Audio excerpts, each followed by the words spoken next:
Okay there. Hello there, YouTubers. Polymer Bob here. Welcome to the channel. If you've been watching my videos, you probably have an idea what this is going to be about.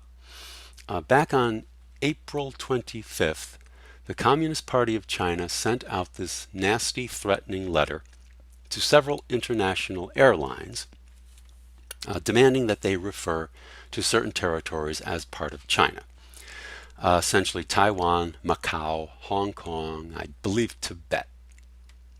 What I'd like to do is continue from where I left off and go through some recent developments.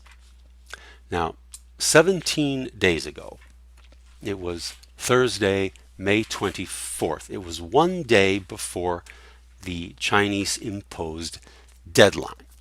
That was the deadline at which all airlines needed to amend their web pages or suffer consequences. Now, at that time, I maintained the position that the following day, May 25th, all questions would be answered and all arguments would come to an end. I felt the situation would be over with because that was the deadline. All airlines would comply or suffer consequences, and that would be the end of the matter. Well, it turns out I could not have been more wrong. I've rarely been as wrong as I was then. It turns out the Chinese deadline has come and it has gone, and no clarity, no closure has been achieved. So what I'd like to do is give you a rundown as to what developments have occurred since this deadline. Now, the day of the deadline and a few days after that, a whole slew of articles came out along these lines. China gives airlines extensions on one nation rule for Taiwan. There was a whole bunch of articles, and basically what they were saying is that 18 carriers made changes to their web pages, which actually was my estimate from the previous video. 26 agreed to do so later. Now, I'm going to get to that in just a minute. First off, you'll notice that 18 and 26 is 44. Right there, 44 carriers. Now, I've been telling you for 3 videos now that 36 carriers received the threatening letters. All of a sudden, this total has gone up to 44. I'm not sure why the discrepancy. Maybe there was a second batch of letters that got sent out. I'm not sure. But suddenly, the number seems like it's 44. Now, the Chinese are claiming that 18 carriers made changes, 26 agreed to do so later. Okay, they're saying that 26 airlines asked for extensions. I dispute this. I do not accept that 26 airlines agreed to do so later. I think the Chinese are kind of covering up the fact that they made an ultimatum. They presented an ultimatum to certain companies. Some companies agreed to do it. Some companies asked for more time, and some companies just blew them off. I think the Chinese are trying to hide the fact that some companies blew them off.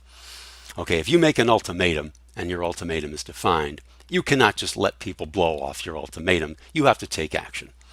So the Chinese are getting a little worried here that they're going to have to take action, and they're hiding the fact that some companies simply defied their ultimatum. All right, we'll get to that in a little bit. Now, not too long ago, some articles came out along the lines that Qantas, the Australian airline, plans to change their reference to Taiwan, indicating it's part of China, but they need more time. I'm not sure what's going on here, because if you go to the Qantas website, you'll see that they still list Taiwan as separate. Okay, they do not list Taiwan as part of China, but there were a whole bunch of articles saying that they planned to do so. I'm not sure what's going on here.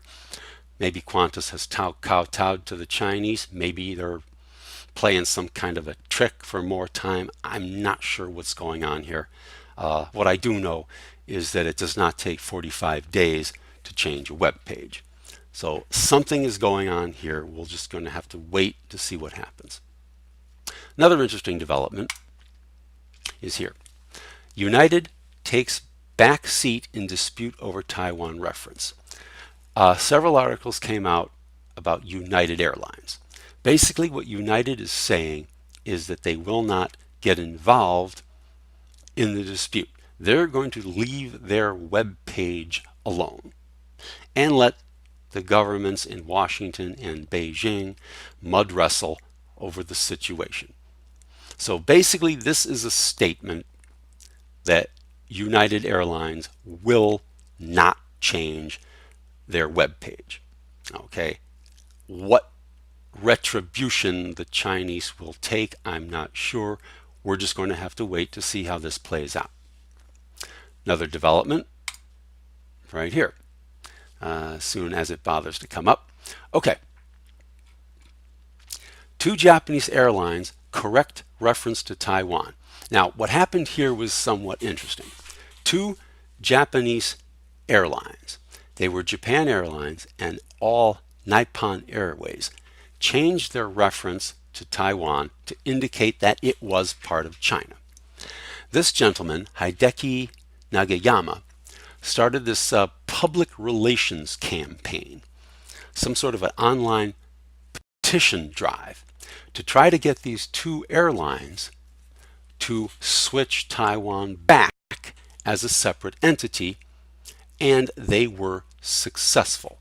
The 2 airlines reverted back to the original designation of Taiwan. So it's no longer part of China. And they did this within a 24-hour period.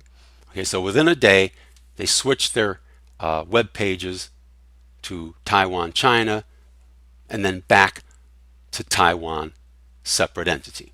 Okay, that's why I know it's not going to take Qantas 45 days or 2 months to change their web page. Something funny's going on there. But that was a public relations success for this gentleman here.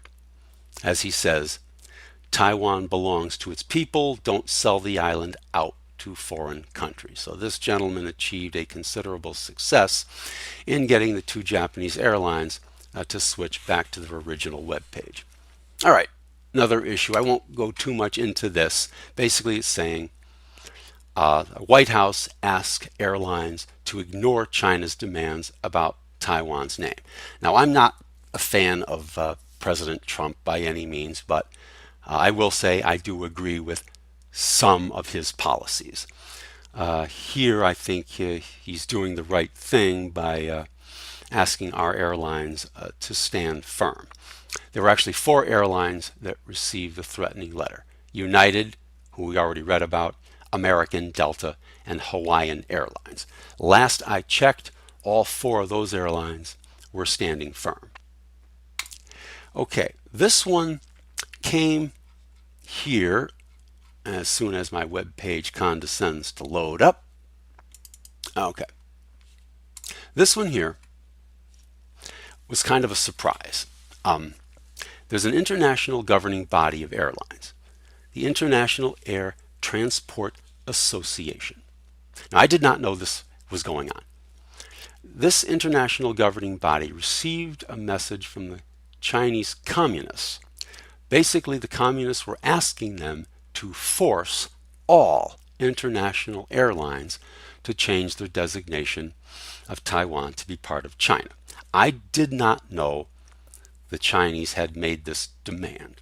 And to be honest with you, I really didn't know much about this governing body. But in any case, this international governing body diplomatically told the Chinese to go roll fortune cookies.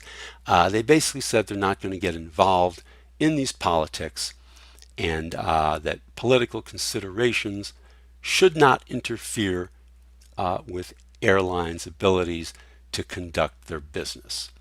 So that's at least somewhat encouraging. Had the International Air Transport Association kowtowed to the communists, it appears that they would have had the power to force all airlines to list Taiwan as part of China.